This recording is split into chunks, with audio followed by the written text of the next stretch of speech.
Hi, it's Alaska Granny. The price of everything is going up. Budgets are stretched thin.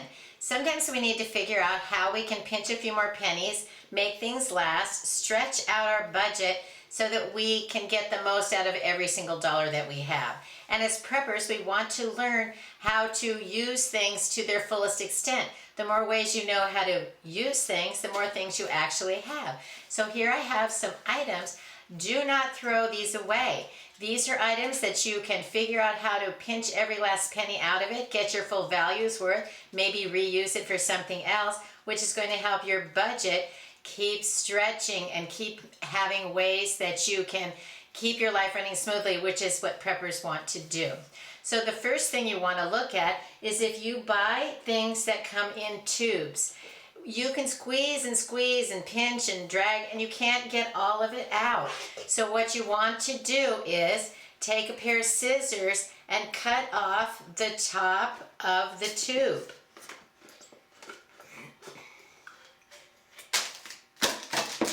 Then you can reach into the lid and you can scoop it out. You can reach into here, scoop this out, and as you use it up, you can cut the tube down lower and lower. Then you can put the lid, pinch this over it, and you have a top that seals up your tube again so that you can continue to pull that off, reach in and get some more. Then as you use it up, cut it down lower until you get to the very bottom and you get every last little bit out of your tube.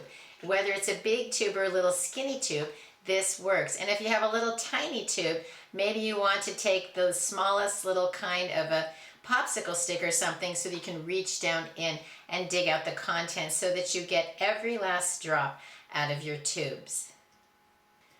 I like to buy Dawn dish soap in the largest containers so that I have lots of it on hand, but then I have purchased these small containers at the Dollar Tree. So what I do is I fill it up about halfway with the Dawn dish soap, and then I fill the rest of it up with water. And so then you can see it's lighter blue, it's runnier. Then when I want to just add a few drops into something, it immediately starts to spread out. Sometimes if you put the full strength soap, it takes much more water, much more effort to get it to spread out. We end up spraying too much, and I find that I waste a whole lot less of the Dawn dish soap.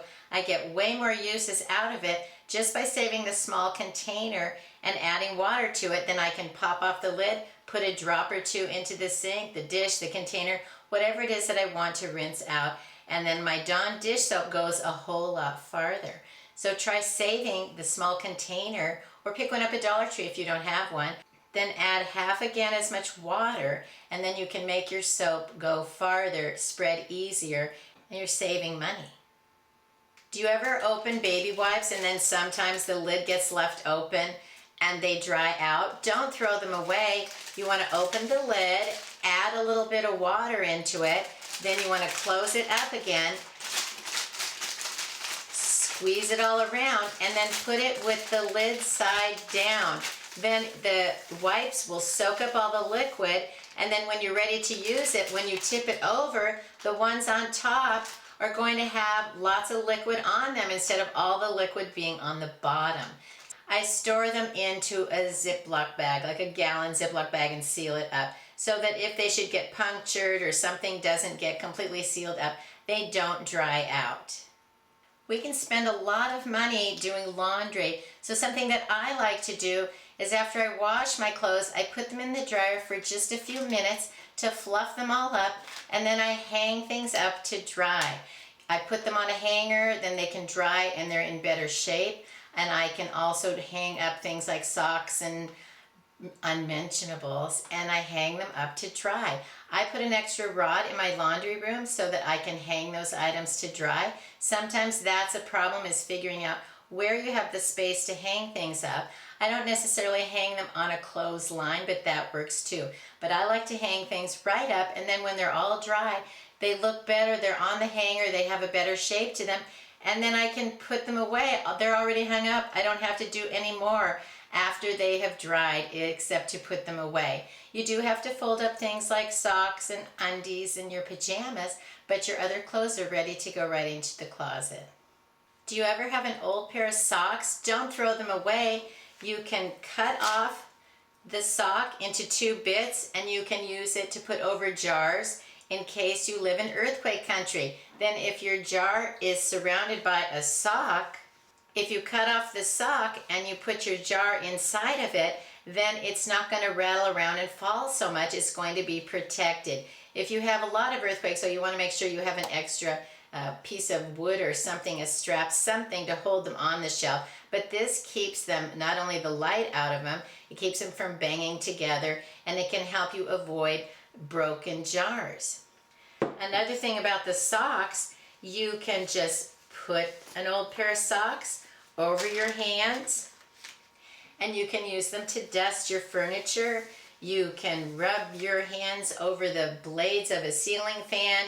You can go along the baseboards. You can go across the tops of furniture. You can wipe down your mini blinds. There's all kinds of things you can dust with a pair of socks, and then just throw them in the washing machine, and then your dusters are ready to use again.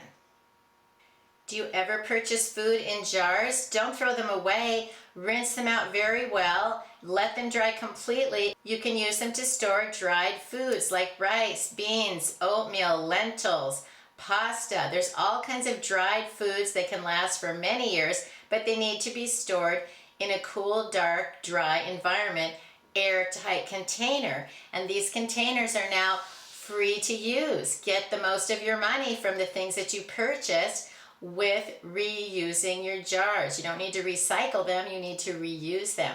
One thing you want to make sure that you do though, if you have something that's like pickles or something that's marinated that has a lot of odor or aroma, then you want to make sure that you get all of that aroma out of the lid. And sometimes I've tried all kinds of things. Sometimes I can never get the aromas out. I've tried baking soda, vinegar, 6 trips through the dishwasher, and sometimes if you have a summer day, which I can't do this in Alaska in the winter, put them out in the sunshine, and that can help get rid of that aroma. And if you're not sure if you got it all out, put the lid on, leave it for a day or 2, open it up and take a whiff. Does it smell just like nothing, like air? That's how it should be. And then you're ready to fill it up with some of your dried foods.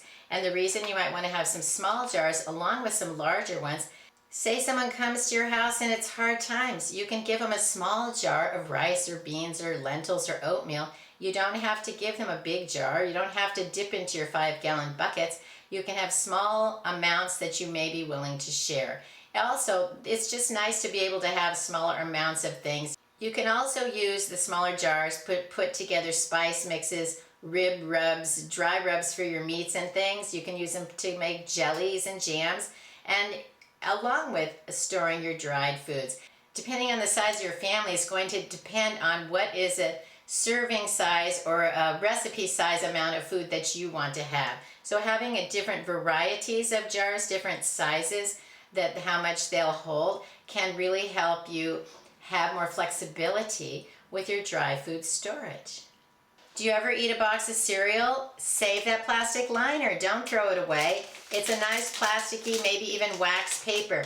You can cut it open at the top. You can use it to fill up things that you can then fold over, seal it up, and put it in your freezer.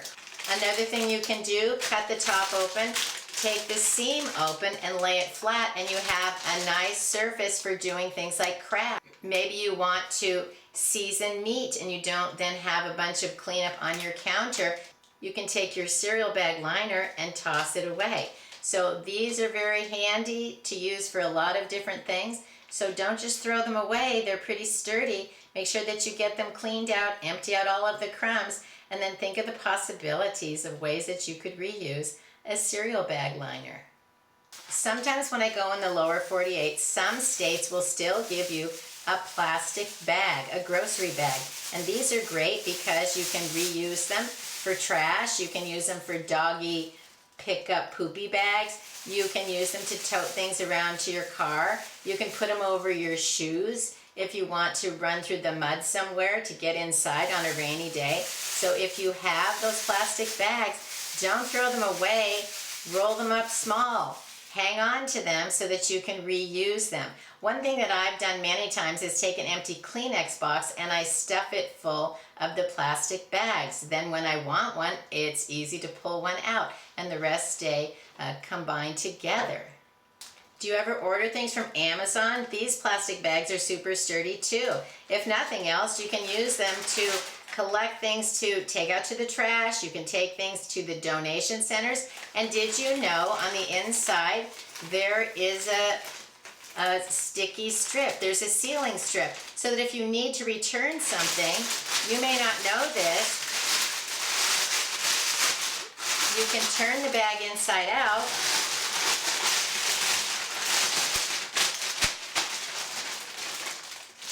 there's no stickers on it, and then you have the tape section here that you can pull the strip off. See where the strip is? You pull the strip off, fold it over, and you can seal it back up to send it back if you need an envelope or a package to send it back.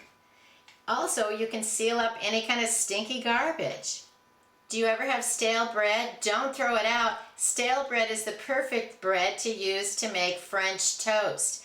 You mix together some milk and eggs, dip your bread in, get it nice and soaked, fry it in the pan, maybe add some cinnamon, top it with applesauce, maple syrup, peanut butter even, fresh fruit. This is a great way to use up your stale bread.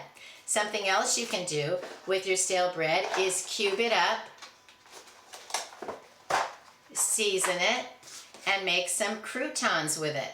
Another thing you can do with the bread is whirl it in the blender and make breadcrumbs. So if you have stale bread, don't throw it away. Try to find ways to use it up. Do you ever look in your pantry and you find a can of food that's past its best by use by sell by date? Just because this can says it's expired doesn't mean it isn't any good anymore. Don't just throw it away. For example, this can you see it? Is dated 2021. Well, it's 2025, but you can see this can of tomatoes still looks perfectly fine. Nothing is bulging, nothing is leaking, nothing looks weird on the label. I can go ahead and open it and make sure nothing spurts and that everything looks and smells okay, and then I can go ahead and use it. But if you see anything suspicious at all, throw it away. But don't just throw it away just because of the date. It could very well be perfectly fine food that you can turn into another meal for your family. You've already paid the money for the food. Don't just throw it out. Check it out, and maybe it'll be just fine. Something I like to do is buy detergent in these big dispensers. And when it's all used up, I rinse it out, I fill it up with water, and then I have water for emergencies. I've done this out at Granny Camp. If you've ever seen any of my Granny Camp videos, you'll know how I use this for my running water because I don't have any running water. It's an off-grid cabin. No water, no electricity. Then I have the water. You just then would loosen this up and then you push on the nozzle here and then the water comes out. You just get a small amount of water. You can use it to wash your hands. You can use it to wash a dish. I don't use it then for drinking because this is held soap and chemicals. So I don't use it for drinking water, but I use it for all of the other reasons that I might need water. So if you ever need to buy detergent, consider getting it in one of these dispensers. And when you've used it up, don't throw it away, don't throw it out. Save it up and use it for water. Once you start thinking about how you can get the most out of your money and the most use out of the things that you have, maybe you'll be looking around your house and say, don't throw it out. I have an idea of how I can reuse that to make my life easier, stretch my dollars, and it's kind of fun to look at creative ways to reuse the things that we already own, we've paid for, and we want to get the most out of it. Leave it in the comments below. What are some ways that you've found to use things that you might have thought about throwing them out, but instead you found a way to reuse them and repurpose them into something that can be extra helpful? I hope you'll like my video, share it, please subscribe to the Alaska Granny channel.